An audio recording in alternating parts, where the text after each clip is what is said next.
Houston, we're all about culture, music, and live performances. And there's a great one coming up. The Apollo Chamber Players are bringing With Malice Toward None to Miller Outdoor Theater, a multimedia concert inspired by Abraham Lincoln's famous words and what they mean today.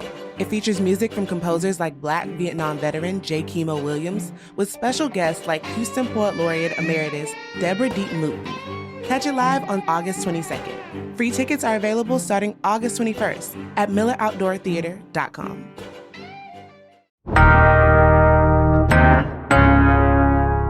Today on CityCast Houston, summer break is over, but the temps outside are still really hot. And while we know this heat is physically draining, it can also mess with your mood.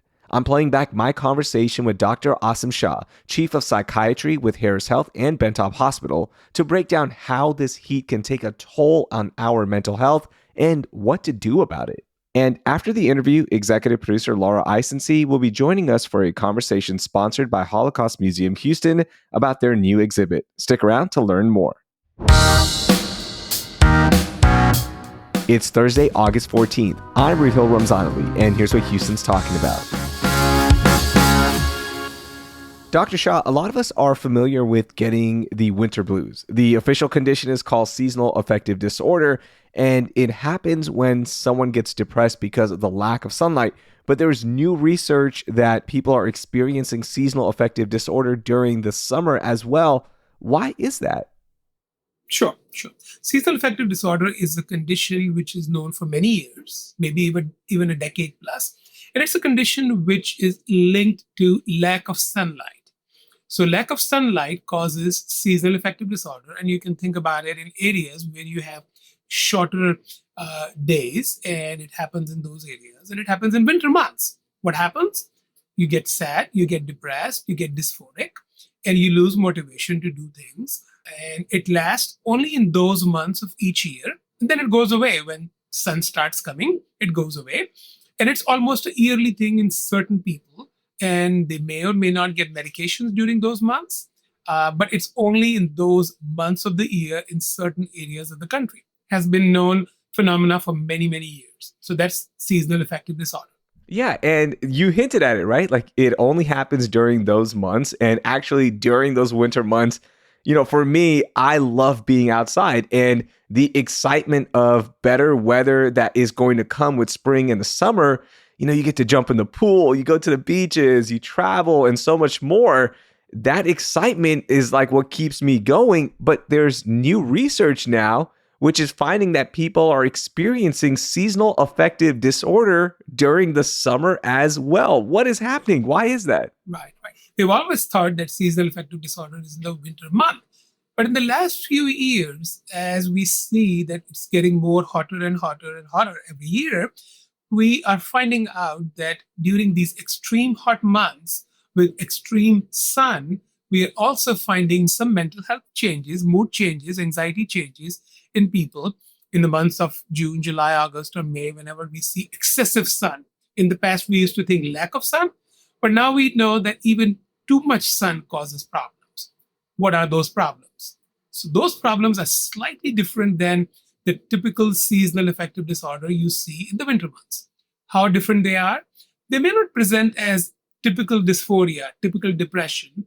They present as more irritability, anger, fatigue, mood swings, snapping, or getting upset easily. So those kind of mood changes, as opposed to getting completely withdrawn or getting sad or dysphoric. Again, mood changes, again, getting anxious, but slightly different than what we see in the winter months. And this is again because of the serotonin changes in the brain, we see that. So is this an actual clinical diagnosis, or is this just something to watch out for, right? Because when you think of excessive heat and mental health, it's something that we haven't thought of. So is this an actual clinical diagnosis now? Not yet a DSM-5 TR clinical diagnosis. What is DSM-5? DSM-5 is psychiatrist's diagnostic manual. So not yet in that, maybe in the next iteration, perhaps, but not yet there. But yes, we see it. We see changes in the mood in summer, and we even see more visits, and we can talk about that in a minute, in the hospital and so during these months. Absolutely, it is seen. Yes. But in terms of diagnosis, not yet an official diagnosis. Should it be a clinical diagnosis? In our field, we make a clinical diagnosis of symptoms when the symptoms become to the point that it causes functional impairment. Is this causing functional impairment to people? It is causing some impairment to the point that, okay, let's talk about statistics. During summer month, we are seeing more emergency room visits because of mental health reasons during summer months. And what we are seeing more is about 8 to 10% more visits in the emergency room because of mental health reasons during summer months. Like I work in Taub, we have a psychiatric emergency room. The number of patients coming to see a psychiatrist has increased about 10% plus in these months. We are seeing that. So that is a problem that's causing functional impairment. So the question that should it be a diagnosis? If it continues to be what is happening, yes, it should qualify for seasonal affective disorder summer variant, or the other one will be called winter variant. This will be summer variant. So yes, it could be a qualifier for a diagnosis. So we've always heard this with winter, right? As we've already established. When did you start noticing this trend that we're seeing an increase during the summer months? Like when did you find this out? The phenomena have been there a while, but the heat, if you think about it, the more hotter months or so, it started 2 or 3 years ago more so. And it's increasing every year. It's not decreasing. The trend is not decreasing. Global warming is happening everywhere. Climate change, all those things have been, and more studies are being done, and this is more on the horizon of being noticed. What happens to us when it gets really hot outside? What are some of the behaviors again that start popping up more, or signs our listeners might be experiencing seasonal affective disorder or summer SAD, which also just makes me sad saying it? Again, it's not yet classified as summer SAD, but we're talking about it as it's summer SAD. Mm-hmm. It's not an official diagnosis yet, as I mentioned. But the symptoms of these changes are fatigue, irritability, anger, mood swings, snapping out, and people just kind of argue with each other a lot more so than normal. Those are some of the common things. And also anxiety symptoms, getting worried about things, getting anxious, getting nervous.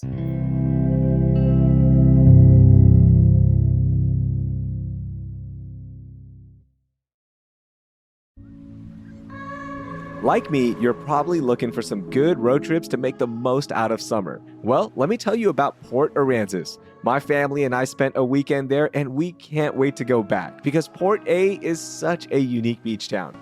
First, almost everybody rolls around the island in golf carts. It is so cool. Second, you can make sun-soaked memories by hanging out on the beach all day, or mix it up and try your hand at some surfing or parasailing. We did that and the entire family loved it. Or you can go fishing with one of the many charters setting sail from the harbor. Port A has something for everyone, and it's an easy drive from Houston, making it a great road trip destination.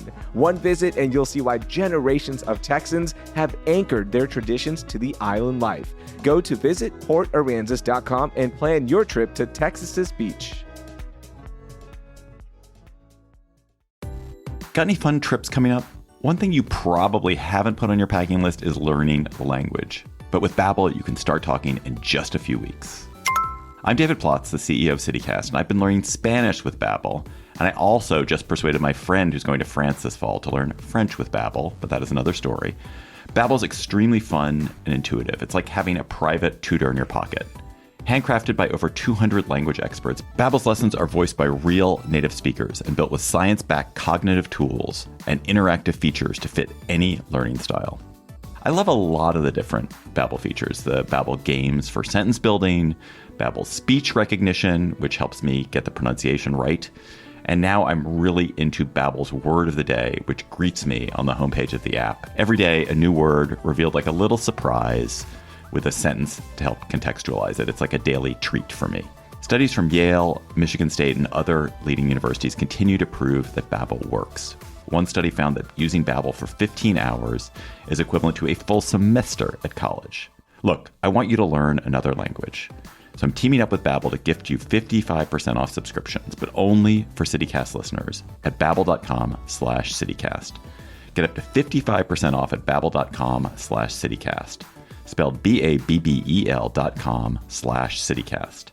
Babbel.com/CityCast. Rules and restrictions may apply. Dr. Shah, with it being so hot outside, people are spending more time inside and they're probably on social media. So does social media play a role in all of this as well?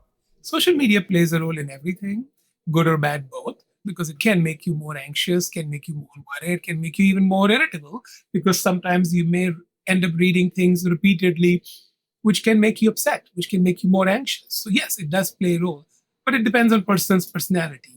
How much are you going on social media? What negative channels you are reading or visiting, or how much you are visiting the things which are making you more upset. So it's individualized. So on those 100-degree plus weather days, are you seeing an increase in ER visits due to mental health? Yeah, all those hot months we are, absolutely. How worried are you? Because it seems like it is getting hotter and hotter, right? Climate change is real, and this is just another impact or fallout from climate change. It is not only worrisome, but there is another thing, which is that the trend of this hot weather is completely changing. It used to be that August used to be the hottest month in Houston. It changed to May, June, and now we are back in August and still it's hot. So there's no end to it. You cannot predict when it's going to start, when it's going to end. So there is no prediction of this hot weather anymore, when it's going to start, when it's going to end. And that's another worrisome thing, because you cannot plan. It will be good if you know when it's going to come. It used to rain a lot, but I think the rain has also decreased a lot than it used to happen. So yes, it is definitely a worrisome phenomenon. I know you're still researching this, and we're still pretty early in figuring out like just how this is going to impact so many Houstonians. But are we ready to handle the amount of potential cases we could see in Houston with mental therapists? Are they prepared? I'm a person who's always positive minded. Okay. So I always see glass as half full as opposed to half empty. So if you ask the same question for somebody else, perhaps the answer may be different. But my answer usually is always on the positive side. Houston is blessed to have the largest medical center.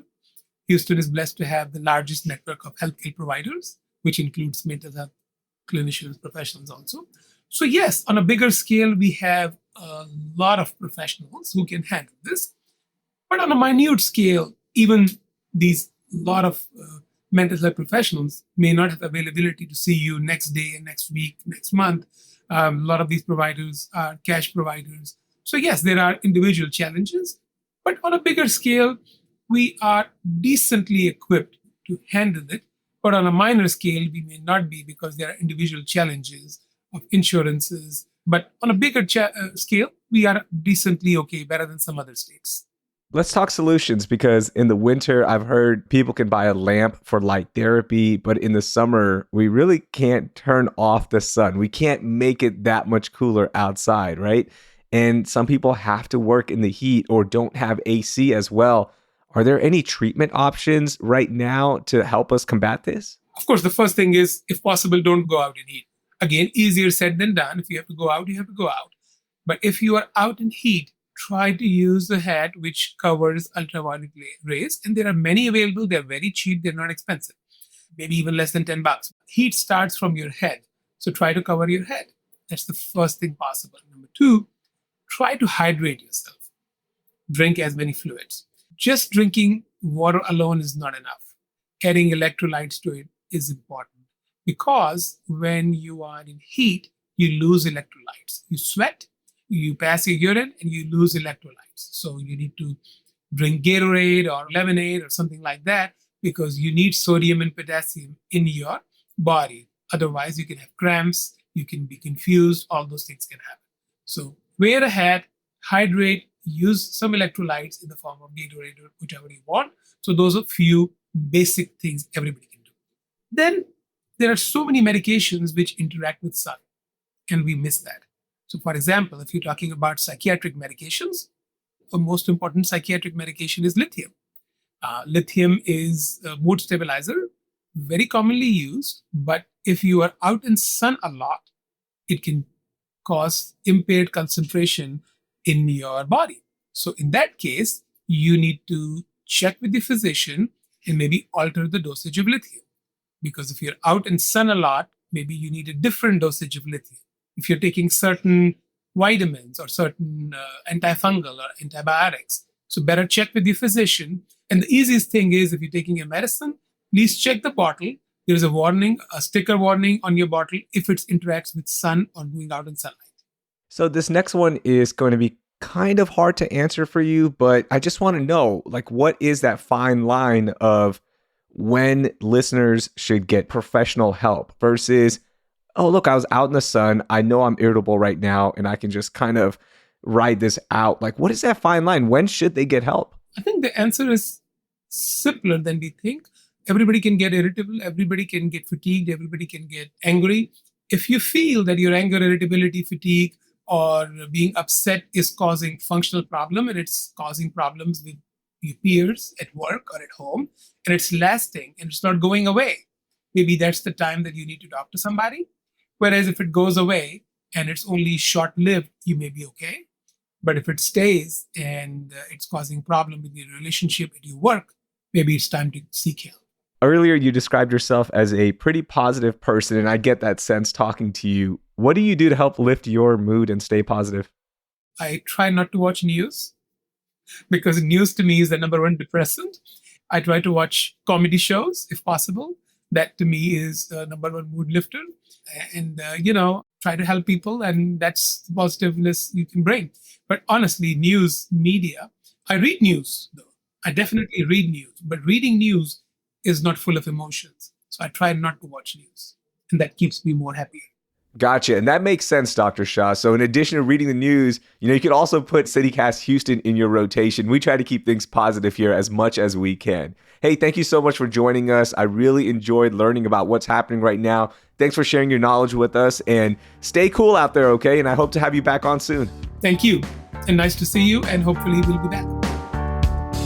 That was Dr. Asim Shah. He's the Chief of Psychiatry and Director of Mood Disorder Research at the Harris Health System and Bentop Hospital. A quick favor before we go. CityCast Houston wants to get to know you better and how to better serve you with our annual listener survey. You can take it right now at citycast.fm/survey, and when you complete it, you'll be entered to win a $250 Visa gift card and some cool CityCast Houston swag. It only takes 7 minutes, and if you took it last year, help us out and take it again because we can't use last year's data. Again, that's citycast.fm/survey. Thanks. If you appreciated this episode, give us a rating and leave us a review wherever you're listening right now. And please share this episode with your favorite group chat. You can also subscribe to our daily newsletter, Hey Houston, for events, news, and happenings around H-Town with the info in our show notes. Thank you.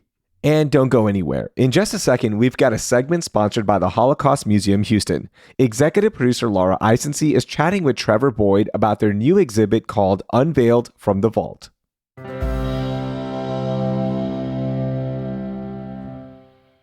Hey, I'm executive producer Laura Isensee here with Trevor Boyd. He's the director of collections and exhibitions for the Holocaust Museum of Houston. Trevor, welcome to CityCast Houston. Hi, Laura. Thanks for having me. Let's start with the new exhibition, Unveiled from the Vault. Can you give us a sense of what it's about and how it came together? Yeah, sure. So essentially, all museums have the problem of our collections are usually bigger than the spaces where we can show them, right? And so I think for our museum, even more so in particular, it's always a problem because you want to show as much as you can. But with ours, it's even more of a problem because our collection is not so much about things that we went out and purchased or, wanted to check some boxes. Ours is about, it's personal. It's about what's been entrusted to us is the memories of survivors, of victims, and of families of the Holocaust and the Nazi era. Part of that trust is to tell these stories. And so the way that we can tell these stories is by presenting more stories, which how do you do that in a finite space? Luckily for me, it kind of opened up just strain of luck that our exhibition calendar opened, and I was able to quickly kind of have space to fill this need. And so I thought, what better way to connect with the community, to connect with the stories, and for me to connect with the institution. And so I proposed this exhibition and started working on it, started going through the collections, and then also had the fortunate chance to meet with people from Rice University's South Texas Jewish Archives. And so we will actually be incorporating some of their pieces as well. Wow. When you started, going through the collections, going through the archives, as you said, they're personal stories, they're personal artifacts. What was it like going through them? And did you find anything that really surprised you along the way? Yeah, well, I mean, it's kind of like anything with like a scavenger hunt. You have ideas of what you want to look for, but then while you're in there, you're walking around in a big city and you turn a corner and you say, oh, look, what's that over there? There were surprises because even though I kind of knew the range and what I was looking for, oh, there's something, this collection is more full than I thought. Or looking through personal lives and seeing, for example, we have some Western Union telegrams from a POW who we have the telegrams to his parents where your son is missing in action. We don't know where he is, to, oh, we now know your son is a prisoner of war, to now your son is coming home. So you get this whole kind of trajectory of a story. And again, that's what we are. We are all of these stories combined together. But I think another kind of surprising thing, even somebody who studies history, is, there's kind of always this surprise that the Nazis could take things even farther. There was inflation in the 1930s in Germany, and so they started printing more money. And one of the things they did was they printed commemorative anti-Semitic money. And so there is a bill, for example, that commemorates the 1492 execution of 27 Jews by fire, basically. Oh, my goodness. A Catholic priest burned them all and then actually got in trouble. And here we have hundreds of years, thousands of years later, the Nazis commemorating this thing, and people are walking around with this money in their pockets. So little things like that can always kind of be shocking about the depths of humanity. Wow. It really makes you stop and think. And it reminds me of what you mentioned earlier, that all these artifacts and the archives, these are personal stories. These are reflecting real people who lived through this. And at the same time, we're learning about our history through it. And so I'm wondering, as you're putting this exhibit together, how do you balance those goals of the personal stories and the historical record? It's a balance that is essential, and especially to our mission. We are a museum that is about human history, but it's about the horrors and the beauty. It's both. It's survival and it's not. By telling stories through people and keeping it always anchored to people and to their stories and to the families impacted, multiple generations of families impacted in the 40s, in the 30s, in the 40s, but also to now. That is history and storytelling through empathy, because you're putting a personal kind of voice and history to it. So yeah, I think it has to be one with the other. Trevor, thanks so much for being here. Again, check out hmh.org to learn more about the exhibition Unveiled from the Vault. It's already open and running until January 4th, 2026. That will do it for today. I'm Raheel Ramzanali. Thank you for listening, and please stay cool.